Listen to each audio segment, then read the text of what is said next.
The empathic person has an energy field around them that in a way has become a sponge because there's a lack of that structural integrity. There's a lack of saying, this is me, that is you. Subject, object.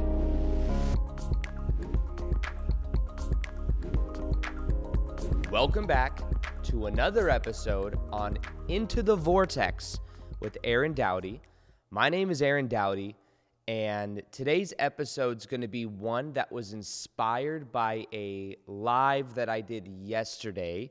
I have something that's called the 21-Day Raise Your Vibration Challenge, and I did a live in it, and something that naturally came up was about this theme that people were asking about when it comes to absorbing negative energy. Has to do with understanding being empathic. And I recently have learned some very powerful insights from a shadow work coach that I've been going to for about the last 3 to 4 months now. And this is a shadow work coach. He has a double PhD. He's like a master when it comes to Carl Jung and understanding different psychology, and been very pivotal in helping me become aware of my own shadow and realizing these trauma wounds that came from childhood, understanding similar patterns that I keep attracting into my life over and over again, and then really helping me to, in a way, shift my identity, let go of the old patterns, and realize that I could just be who I really am without the filters. And that's really the key to a lot of the shadow work that I've been doing, and it has completely transformed my life. And there's this one meditation, there's this one practice that he shared with me that I have related to so many different areas of my life that has completely changed my life. Not only am I able to have easier boundaries, not only am I able to delineate between my energy and other people's energy so that I don't attract similar patterns over and over again, but also I'm in my own frame of reality. I know I use the word frame a lot, but I'm in my own frame of reality more than ever before. Like, for example, when it comes to the shadow work, I've talked about this in a couple episodes now, but I realized that as a safety mechanism, one thing I used to do is fall under the safety of other people's frame. And I think the reason being is the relation between masculine and feminine energy for me growing up was that my dad, even though he was masculine in his work, he was very more of a pushover in relationships. And that's why he attracted a narcissistic ex-stepmom to me, but his narcissistic ex-wife that was in my life from when I was 7 years old to 16 years old. And she controlled everything. She was manipulative. She was emotionally, mentally, physically abusive. And that had me, in a way, this is going to sound crazy, but I remember when my dad divorced my ex-stepmom, my brother and I went from having no freedom at all, not allowed to watch TV, not allowed to have friends, just working outside all the time, having to sneak food. We had to sneak into the main side of the house because we were living in a kind of a corner room in the house. And we were given a bowl of cereal in the morning and TV dinner at night, so we were very malnourished. Even though there was all these restrictions, after my dad divorced her, I remember feeling the anxiety of not feeling safe, feeling like anything could happen. Even though there was the abuse of the ex-stepmom, it felt safe, it felt known. And part of me felt so twisted and weird about it, because I remember sitting there like, whoa, there's anxiety now. I can do anything. I can watch TV. I can have friends. I can go to school activities. I'm not in trouble all the time. I'm not always working outside, but there's anything can happen. It was this weird feeling. And in that moment, I made this decision that I felt more safe in someone else's frame than my own. So what I did after that is I attracted my first girlfriend into my life, my first long-term girlfriend, I guess. It was a couple years long, who was always trying to control me. She was very jealous. She wasn't abusive like my ex-stepmom, but she was still that control mechanism was there. She was always mad at me, just like my ex-stepmom, similar pattern. And I was falling into that frame. And then what happened is after I broke up with her, I got transferred to a better shoe department at Nordstrom's which is where I worked selling women's shoes, and the manager of that department was just like my ex-stepmom. There was always someone in my life to reflect that pattern back because I felt safe in someone else's frame.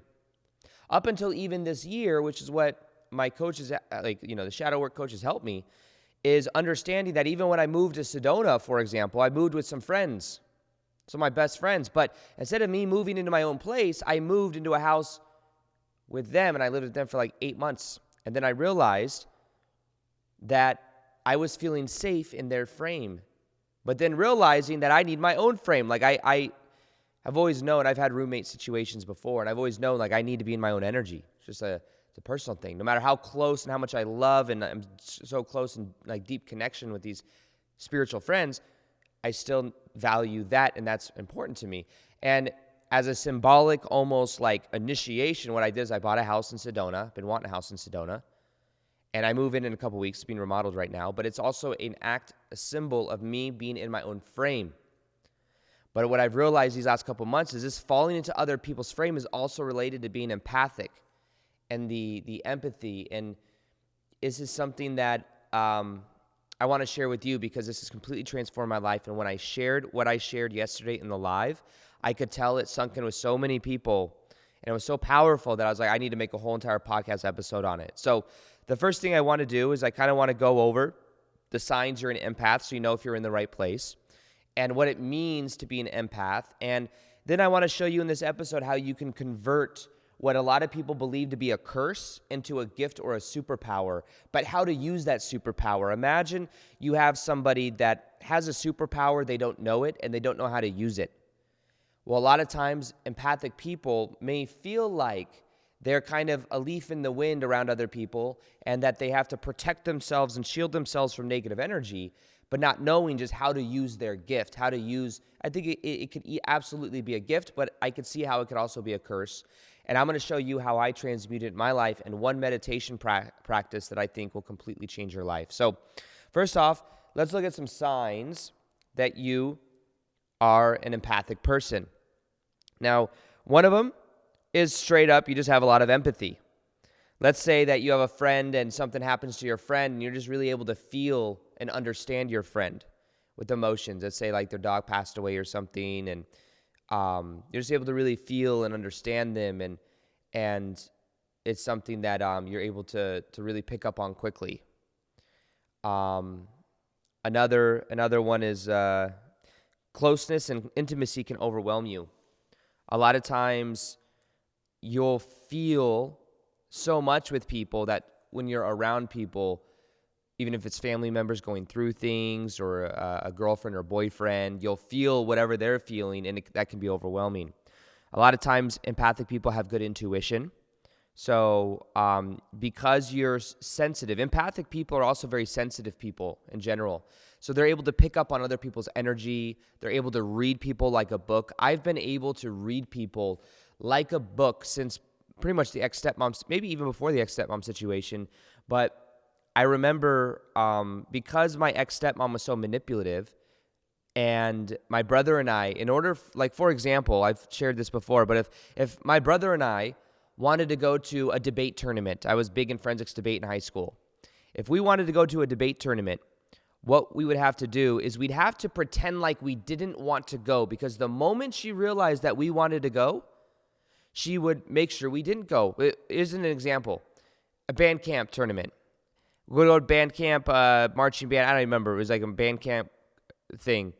And if she felt that I wanted to go to this band camp thing for school, she would use that as leverage, and I would have to earn it. So it's like, no, you didn't do. And all my brother and I did was work outside all day. So it's not like we were watching TV having fun and then we weren't doing our chores. It's like we were working outside all day. We were always in trouble. And it'd be like, oh, you didn't clean this. You didn't do this. Now you can't go and go to the band activity. But if I were to say, I don't really want to I didn't really practice for band. I don't really want to go to this band camp thing. It's kind of boring. It's a lot of work. And she would then see that and she'd go, no, you think you're going to get out of that? You're going to that band camp thing. You see what I mean? So it was a psychology thing. But what we had to do is we had to be very sensitive to where she was, and we had to be very hyper aware of her own energy so that we could, in a way, just survive. I think a lot of times empathy is developed at a young age because empathy is a survival mechanism that helps you understand your parents, helps you understand your family dynamics so that you can survive and glide through in an easy way and avoid pain. Then what happens is through life, it becomes something that continues to be a challenge. And that's why in this episode, I wanted to address it. So that's another thing. Common thing for empathic people is you feel comfort in nature. A lot of times nature will be very grounding for empathic people, going out in grass or hugging trees or just being out in the open spaces or on an ocean. This is a lot of times very comforting to empathic people because the energy is more vast and there's not as much like people's thoughts and like loud noises. A lot of times empathic people don't like being in very loud spaces, like in a big city with like a lot of action going on. A lot of times empathic people have trouble not caring because they care so deeply because they're so sensitive and they feel other people's energy. You could tell them just not worry about it, and they're like, they still kind of worry about it, you know? Yeah, since the whole narcissistic stepmom thing, when people are lying, I remember I had an old roommate, and anytime he was lying to me, I just intuitively, so easy for me to know if people are lying to me. And it is so easy for me to know what people's true intentions are.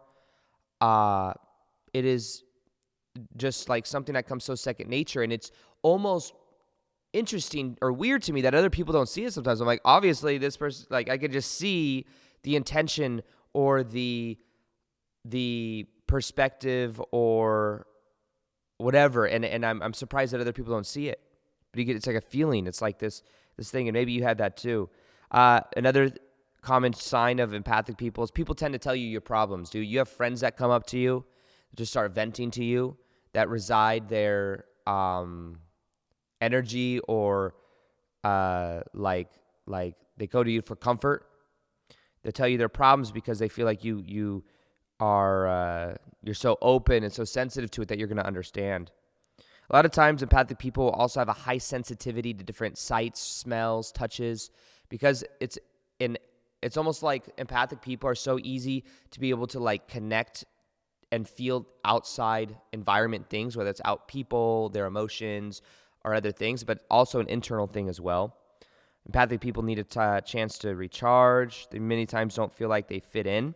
I know growing up, I always felt kind of like an oddball, even in my own family, just like I was always, my mom even told me this, I was always a little bit different the way that I was with around other kids.